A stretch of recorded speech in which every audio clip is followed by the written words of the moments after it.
مقدمة الآج الرومية لأبي عبد الله محمد بن محمد السنحاني مفيد بالبدء أقسامه ثلاثة: اسم وفعل وحرف جاء لمعنى.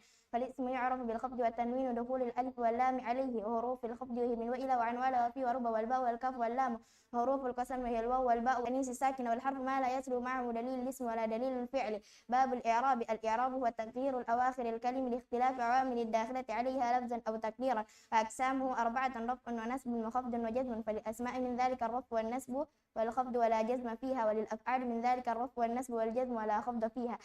باب معرفة علامات الإعراب. للرفع 4 علامات: الضمة والواو والألف والنون. فأما الضمة فتكون علامة للرفع في 4 مواضع: في الاسم المفرد وجمع التكسير وجمع المؤنث السالم والفعل المضارع الذي لم يتصل بآخره شيء. الرفع في موضعين: في جمع المذكر السالم وفي الأسماء الخمسة وهي أبوك وأخوك وحموك وأخوك وذو مال.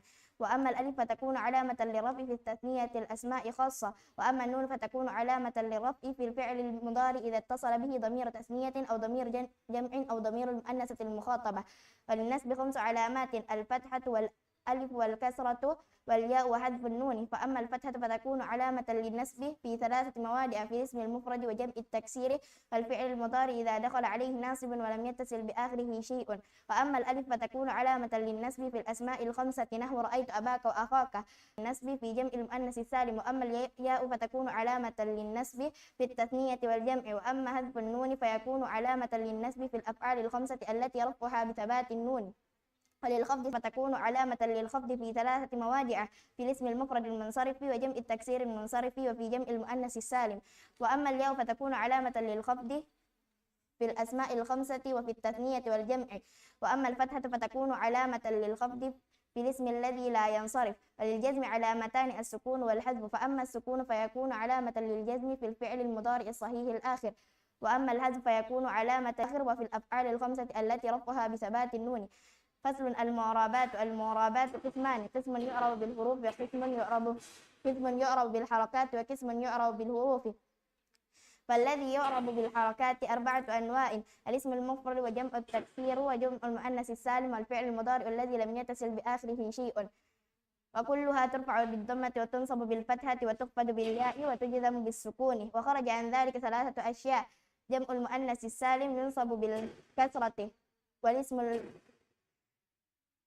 جمع المؤنث السالم ينصب بالكسرة، الاسم الذي لا ينصرف يخفض بالفتحة، والفعل المضارع المعتل الآخر يجزم بحذف آخره.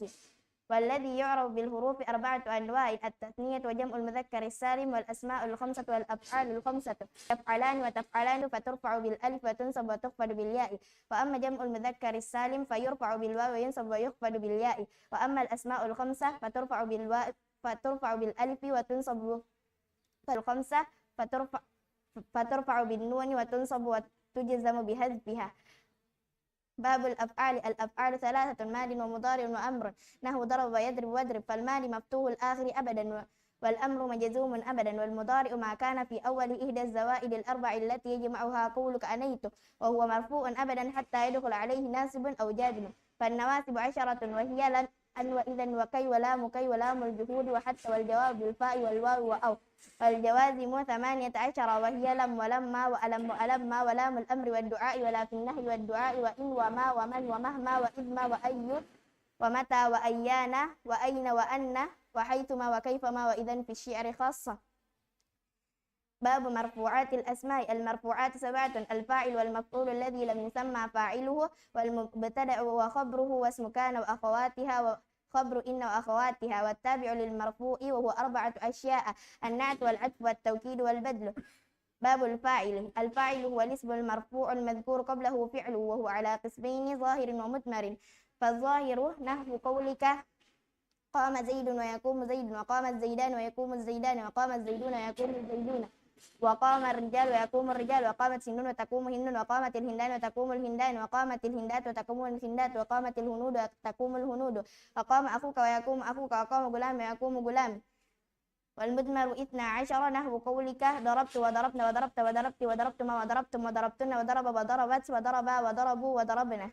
باب المفعول الذي لم يسمى فاعله، وهو الاسم المرفوع الذي لم يذكر معه فاعله، فإن كان فعل ماضي دم أوله وكسر ما قبل آخره، فإن كان مضارعا دم أوله وفتح ما قبل آخره، وهو على قسمين ظاهر ومضمر. فالظاهر نحو قولك ضرب زيد ويضرب زيد وأكرم عمرو ويكرم عمرو، والمضمر 12 نحو قولك ابتدأ هو الاسم المرفوع العاري عن العوامل اللفظية.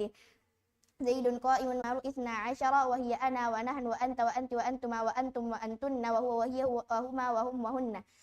نحو قولك أنا مفرد، فالمفرد نحو قولك أنا